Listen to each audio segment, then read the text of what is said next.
యెహోవా నీతిమంతుని ఏం చేయడట? ఆకలి గొననీయడు. ఆకలి గొననీయని దేవుడు. భక్తిహీనుల ఆశ భంగమైపోద్ది.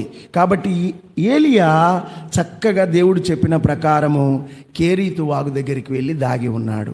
ఎందుకంటే ప్రమాదం ఉంది కనుకనే దాగి ఉండమని చెప్పాడు.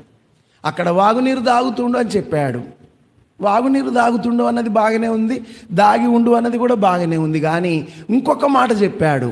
అచ్చటికి కాకోలములను పంపిస్తున్నా అవి ఉదయమందు రొట్టె మాంసము, సాయంకాలం మందు రొట్టె మాంసం తెస్తున్నాయి అనే విషయం కూడా దేవుడు అక్కడ ఏలియాకు వెల్లడి చేసినట్లుగా చూస్తాం.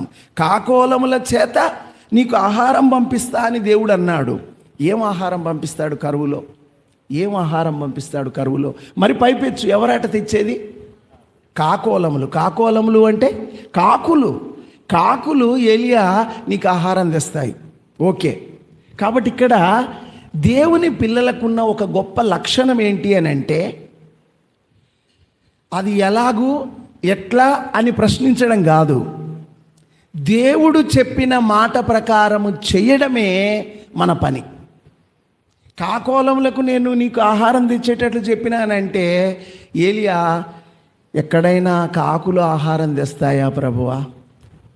నువ్వు ఎంత చక్కగా చెప్తున్నావయ్యా అని దేవుని ఏమైనా ప్రశ్నించాడా? నో. కాకోలములకు నేను ఆజ్ఞాపించింది అంటే చిత్తం ప్రభు అని పోయాడు, అంతే.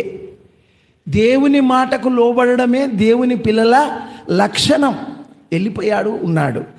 కరువు వచ్చిన దినాలలో ఎవరైనా మంచి ఫుడ్ తినగలరంటారా? కరువు వచ్చింది, నూకలు దొరికినా చాలు, లేకపోతే గంజి దొరికినా చాలు, ఏదో ఒకటి కడుపు నింపుకోవడానికి బతకడానికి బలసాకు తిన్నా చాలు అని జనాలు అనుకుంటారు. కానీ దేవునికి స్తోత్రం, ఏలియాకు మాత్రము కొదువేమీ లేదు. లేమి అందరికీ ఉంది. కానీ ఆ లేమిలోన ఏ ఫుడ్ ఇచ్చాడు ఏలియాకు? Rich food. రొట్టె మాంసం. మాంసం అంటే కాకికి చాలా ప్రీతి, కానీ నోరు ముట్టలే. నోరు ముట్టకుండా కాకి ఆహారం తెచ్చి ఏలియాను పోషించింది. ఇది మన దేవుని యొక్క గొప్పతనం. లేమిలోన కలిమినిచ్చి ఏలియాను పోషించిన ఆ ప్రభువే నీ దేవుడు.